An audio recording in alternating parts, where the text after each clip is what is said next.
තමන් සන්තක වූ යම් දෙයක් වේද ඒ සියල්ල වියහියදම් කරමින් හෝ නැතිබැරි දුප්පත් අයට උදව් කිරීමට තරම් කාරුණික හදවතක් තියෙනවා.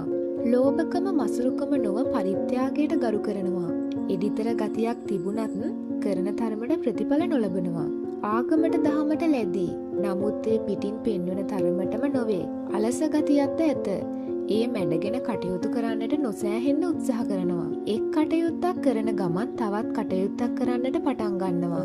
කවියට, ගීතයට, කලාවට ලැබී කලාකාමී රසයෙන් යුක්තයි. හුදකලාවට බොහෝ සෙයින් ප්‍රිය කරයි.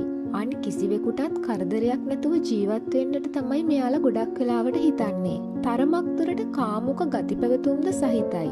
මනා ධාරණ ශක්තියෙන් යුක්තයි. පොතපත පත්තර ආදිය කියවීමටද රුචිකත්වයක් දක්වයි. හිත ඇදගන්නා අයුරින් මනා කතිකත්වයක් සහිත කතාබහක් තියෙනවා. අන් කාටත් අවවාද අනුශාසනා හොඳ නරක කියා දීමට දක්ෂයි. කෛරාටික මොලයක් ඇත.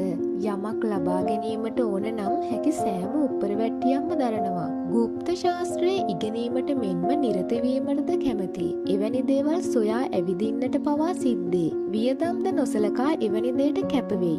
ධනය වස්තුව සොයා කාලය කැප නොකර ලද දෙයින් සතුටු වීමට සෑහීමට කල්පනා කරනවා. බලය සඳහා ඉදිරියට යන ගතියට වඩා පසුපසින් සිට කටයුතු කිරීමට කැමැති.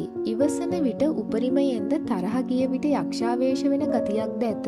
අනුන්ගෙන් ලබා ගැනීමට නොව තමන්ගෙන් දෙන්නට දෑත් දිගුවේ. ඉහළම අධ්‍යාපනයක් නොලද ඇත්තෙක් වූවත් සෑම විෂය පරාසයක් ගැනම සහජ දැනුමක් තේරුමක් සහිතව කතාබහ කරයි. ලොකුවට පිම්බී සිටිනවාට වඩා පොඩි මිනිසෙකු ලෙස චාම්ව සිටීම යහපත් කොට තකයි. අනුන්ගේ විපත් කරදර කිසිවක් තම සැපතට වාසියට හරවා ගැනීමට සිත් පහල කරගන්නේ නෑ. ප්‍රසිද්ධියට ජනප්‍රියත්වයට කැමති වුවත් ඒ පසුපස හඹා නොයයි.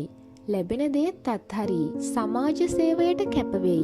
ඒ අංශවලට සියලු කැපකිරීම් කරන නිසා තාන්නමාන්න තනතුරු පවා හිමිවේ. හැම දෙයක් කෙරෙහිම සැකයක් ඇති කරගන්නා අවස්ථාද නැතුවාම නොවේ. කොපමණ දැනුමක් අධ්‍යාපනයක් තිබුණත් මිනිස්සු එකවර හඳුනා ගැනීමට ඉවක් මෙන් ඥානය අඩුවීම නිසා ඇතැම් විට කැලැල් ඇති කරගනී. පසුතැවිලිවීම් හිත්තුණුවීම් නිසා තව තවත් හිත්වේදනා ඇති කරගනී. වයස්ගත වීමත් සමග හුදකලාව බණ භාවනාදියට හිත් යොමු වේ. හිත ඇතුලෙන් ආත්මාර්ථකාමී ස්වභාවයක් පෙන්눔 කරයි. ලෙහෙසියෙන් තේරුම් ගැනීමට අපහසු චරිතයකි. නිතර සතුරු කරදර ඇතිවේ. මෙසේ සතුරන් වන්නේ තමන්ගෙන් උපරිමෙන් උදව්පදව්ගෙන එකට ගොඩක් ළඟින් ආශ්‍රය කරපු වූවම්මය.